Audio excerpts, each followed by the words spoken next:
Бир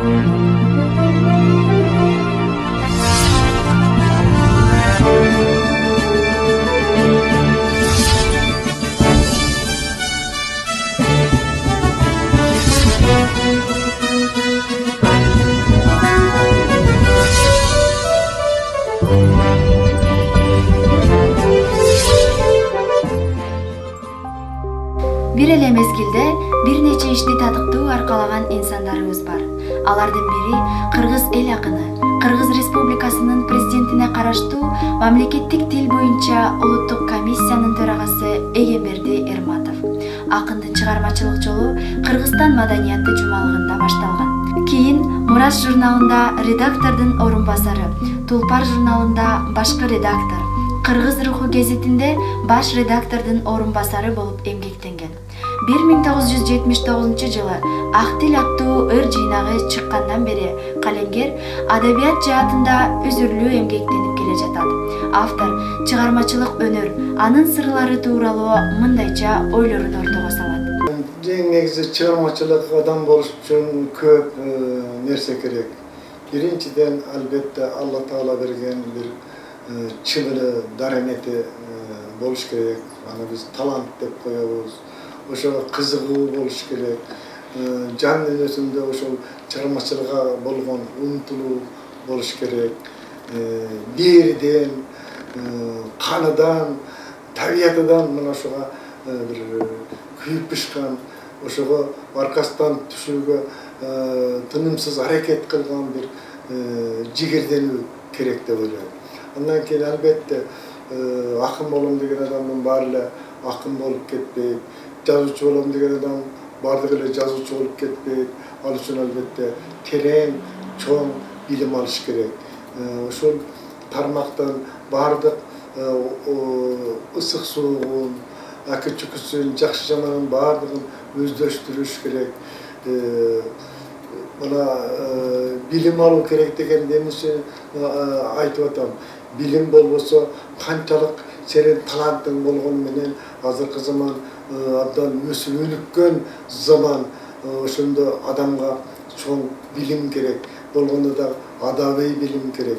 Адабий билим деген ошо биздин кыргыз адабиятындагы ошо бизге чейинки жашап өткөн кыргыздын акындарынын чыгармаларын, алардын чыгармачылык өнөр канасын изилдеп, окуп, алардын көркөм чыгармаларын тынымсыз окуп, өздөштүрүп, ошонун өзүңдүн боюңа сиңирип албайынча сага чейинки жашап өткөн кыргыз адабиятынын мыкты үлгүлөрүн билбейинче өзүң жол салып кетишиң кыйын.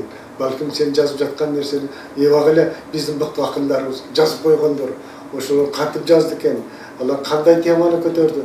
Мына ошолордун баардыгына тыкыр көз салып, ошого назар салып окуп чыгуу дагы бир жазуучулукка бир чоң ийгиликтерди алып келет. Албетте кыргыз адабияты өтө бай адабият, кыргыздын тили өтө бай тил. Аны өздөштүрүп билиш үчүн албетте биз кыргыздын ооз-эки көркөм чыгармачылыкты жакшы өздөштүрүшүбүз керек. Биздин кыргыздын эпостору кандай керемет, Манастан баштап кенже эпосторубуз дүйнөдө жолукпаган бир керемет бир маданиятыбыз, адабиятыбыз, көркөм өнөрүбүз бар. Ошонун баардыгын билүү, ошол чыгармачылыкка киришүүдөгү эң чоң бир багыты, бир чыгармачылыктын бир угуту, чыгармачылыктын бир башаты болуп эсептелет. Акындын ырларына обондор жазылып, эл арасында кеңири тарап, ырдалып жүрөт. Dastur mutlu gelin caygın gülüküm olsun, ır olsun. Bağlardan kallarım uğras geli canan uç olsun. Аткарган ишинен баар тапкан акын агабыз Эгемберди Эрматов ийгиликтин сыры эмгекте деп баса белгилеп, азыркы муунга төмөнкү акыл насааттарын айтат. Тагдырды Алла Тааладан деп чечиш керек.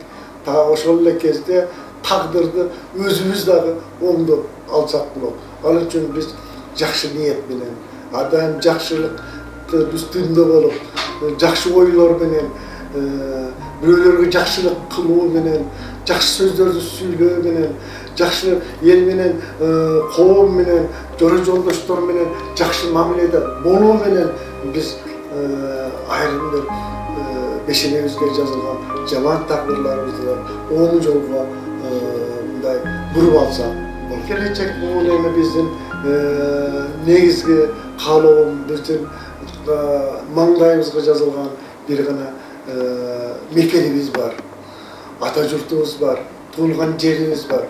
Мына ушул мекенибиз, туулган жерибиз, ушул мамлекетибиз тынч болсо экен, ушул мамлекетибизде эл эркин жашасак экен деп ошол жердин, туулган жердин топурагын алтын сезип, суун керемет замзамдын суусундай сезип, ушул жерде тынч эркин жашашыбыз керек. Ошол үчүн биз чарбачыл адамдар ошол мекендин жакшылыгын, келечегин кең болуш үчүн өзүбүздө жан дүнүйүбүздү байытып, көкүрөгүбүздү ушул мекен менен кошо жууруп, жакшылык иштерге өзүбүздүн өмүрүбүздү ардасак, гана биздин элибиз келечектүү жана өзүбүздүн тагдырыбыз жолубуздагы байсалдуу болот деп ойлойм. Сөз соңунда кыргыз эл акыны Эгемберди Эрматовго бекен ден соолук жана чыгармачылык ийгиликтерди каалайбыз. Бул күндөр өтүп кетет дедиң эле, негедир өтпөй жатат.